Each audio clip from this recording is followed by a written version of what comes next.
Another guest on the show from Sirius XM's college radio, Big 12 radio in particular. Robbie Triano joins us now on 365 Sports. And Robbie, there was already enough to talk about Big 12-wise just from last night, the games tonight, the games tomorrow. But as college football playoff news just erupted today, what are your initial thoughts and what does this mean in your opinion for a lot of those questions out there for college football fans? I think this is excellent news for the Big 12, and thank you for having me on. I mean, the fact that I can see two Big 12 teams making the college football playoffs every year is incredible. And if you think about it, look at as a Baylor fan's perspective, you guys didn't get a chance to go into the top four. You guys would have had a chance to play there and possibly hosted. No, you would have definitely hosted a game in the college football playoffs. So every offseason, we talk about what is bad about college football. Today has been one of those days where you're like, you know what, this is actually awesome. We want to see more teams at the table. Yes, Alabama, Ohio State, Clemson, they're probably going to still win this stuff every single year. But now we have a chance to have the teams who don't yet necessarily make it try. We have more fan bases caring. This is good for the health of college football. This is good for the Big 12. And when we see Oklahoma and Texas leave, I still see a chance for the Big 12 to have two teams, definitely one team in the college football playoff every year. This is very, very good for this part of the country. Yeah, so a lot of people have been mentioning that they think this is best for the ACC and the Big 12. Like, they're the big winners from this. Do you agree with that? And who else do you think maybe are winners in this, and maybe who are the losers as well? I definitely think that those are the winners. Definitely a winner is the SEC. I think everyone kind of wins here. I even think if you're a fan of a team in the American, you have a chance to be in the college football playoff because the top six conference champions have a chance because of an automatic qualifier to be in this. I think if you're there's not a way for anyone to be kind of upset about this, or not a way if you're a fan of a team in any conference to be like, you know what, we don't have a shot. And I definitely think if you're a fan in the Pac-12, you're like, this may have a chance to actually stabilize our conference so we aren't getting poached by other people. I think this is fantastic news. And then when you look at just like what's happening in Baylor in the middle of the country, you guys have a chance to be in the college football playoffs every single year. When we look at what the new Big 12 is going to look like, Oklahoma State, Baylor, Cincinnati, Houston, there's so many good teams that can be in this every single year now that this is expanded. I don't know how anyone can't be excited about what's going on. Yeah, I'm right there with you. I mean, I'm trying to pour through every angle in my mind. I'm sure there will eventually be something I'm like, I don't know about that. But overall, I mean, this like you said, this is great news for pretty much everybody involved. Robbie, there was almost fantastic news for West Virginia last night, and I still think there were some positives coming out of their loss as they opened up with the backyard brawl. I mean, that was college football at its best. First time in a long time, and it was well worth the wait. What were your thoughts on what you saw from WVU last night? The JT Daniels era almost got off to an imperfect start, but I still felt like he, showed some things for them that they haven't had in a while. They've got some good playmakers and some things to clean up, but what were your thoughts on the Mountaineers? I'll start with the good because at the end there was definitely some bad. And when it comes to the good, looking at Neil Brown's era, they were like, to me, the definition of average. Like, they weren't a team that if you were in Oklahoma, you really worried about them, but they beat the teams that they should beat, like the Texas Tech and the Kansases of the world. From what I learned from this game, I feel like they can be a threat to anyone in the league this year because I think if JT Daniels is healthy, he can be one of the best quarterbacks in the league because this is a league who kind of after, Jalen Hurts left Oklahoma has not had very good quarterback play at all. So now that we see JT Daniels actually prove himself, I mean, he was getting whacked. It felt like every single play. And he still got up and he was making good throws in the pocket. We saw what they could do with their defense. Dante Stills was an absolute beast.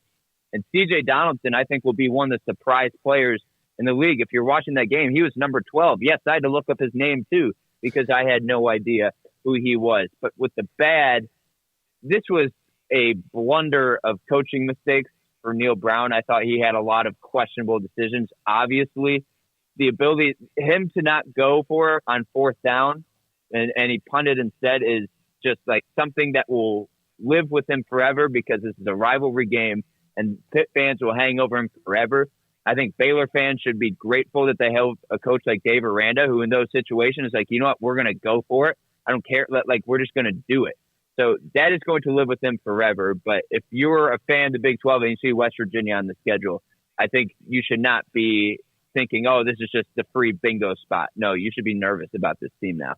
Yeah, and Robbie, I think if you look at their schedule, it's pretty interesting. They get Baylor, and they get Oklahoma, and they get Kansas State all at home. And for me, those are probably 3 of the top 4 or 5 teams in the conference. And so kind of looking kind of big picture, is West Virginia a team that you feel like could absolutely shake up the conference a lot and almost determine who is in the Big 12 championship? Will they win the Big 12 conference? No. Will they be in the conference championship game? I don't think so. I don't think they have the coaching and overall the depth like some other teams in the conference. But I think they are going to be pesky, and you're going to see them maybe in late October, early November, kind of sneaking in that top 4 conversation. That's been the biggest thing about Neil Brown. That is just a team who just lives in the center of this conference or the bottom half of this conference. They need to be taken seriously so they can put themselves in the top half. That's the same criticism I have for Kansas State, too. This is a team with Chris Kleiman. You know you're going to get a good bunch, but you can never say, you know what, they're on the level as Baylor, Oklahoma State, Oklahoma. This is the year I think Kansas State can do that, and this is what I'm looking for West Virginia. Can they actually put themselves in the conversation, be in the top 5, or in the conversation after OU and Texas leave? Can this be a program that can compete for Big 12 titles? They still haven't done that, but this is the year they can actually somewhat make people realize, oh, they have something good at West Virginia. So, Robbie, last night elsewhere in the Big 12, you had Oklahoma State. At one point, early third quarter, I mean, they start the third quarter and, like, score right away. It's 51-15. I mean, this is over, and it was over before that. But, it was really over the start of the third quarter. By the end there, with like a little less than 7 minutes to go, it's suddenly 58-36. You know, Spencer Sanders is having to come back into the game. By the end of it, it's 58-44 with 3 minutes to play. Just not enough time for the Chippewas. But, you know, none of us want to overreact after week 1. There's been such a long wait for these guys to get back on the field. But what did last night tell you, if anything, about the Cowboys? I don't want to overreact. I don't want to see Skip Bayless's tweet that says Spencer Sanders is a Heisman candidate. But this is a player in Spencer Sanders that this offseason I feel like we've talked about every other quarterback besides him. And that makes sense because this league has a bunch of new faces, and he's the one constant. But he's never been a quarterback that is consistent. You can trust him for 12 games, however many games, to win you something. He has been Mr. Inconsistent, and it's always been with him throwing the football. He's just made a lot of costly mistakes. As Baylor fans, you guys understand. You guys probably love every time you play Spencer Sanders because if you just rush at him, you're guaranteed an interception. But this was a game you can actually be like, you know what, we can rely on Spencer Sanders in that. What I do not like is their running game.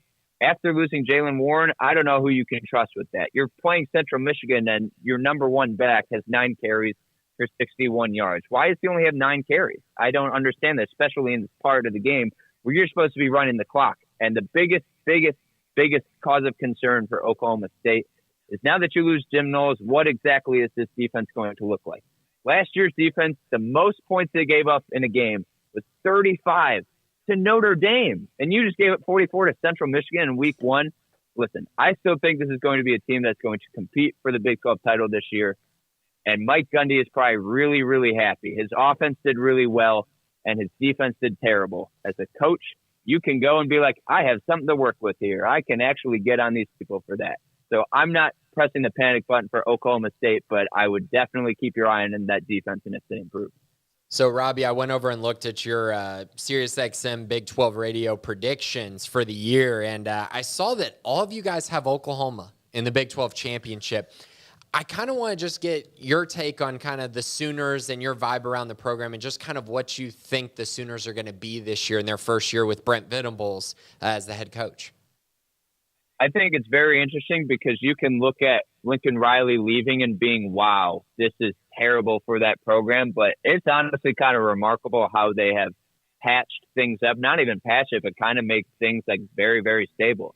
You get a great head coach who hasn't been a head coach, but you know what he can do on the defensive side of the ball. And when you look at how his players have bought in, he's made the right hires. Obviously, we know the history of Jeff Lebby, but we can see what he can do on offense. You can see the culture that he is trying to build, which is the return of the Bob Stoops era, this physical brand of Oklahoma. But the reason why Oklahoma, to me, is a team that I think has to be in the Big 12 conversation, even though they are every year, but a team that you cannot consider them out besides this. They have by far the easiest road to the Big 12 championship out of anyone. Their non-conference games are very weak. You have UTEP, Kent State, and at Nebraska.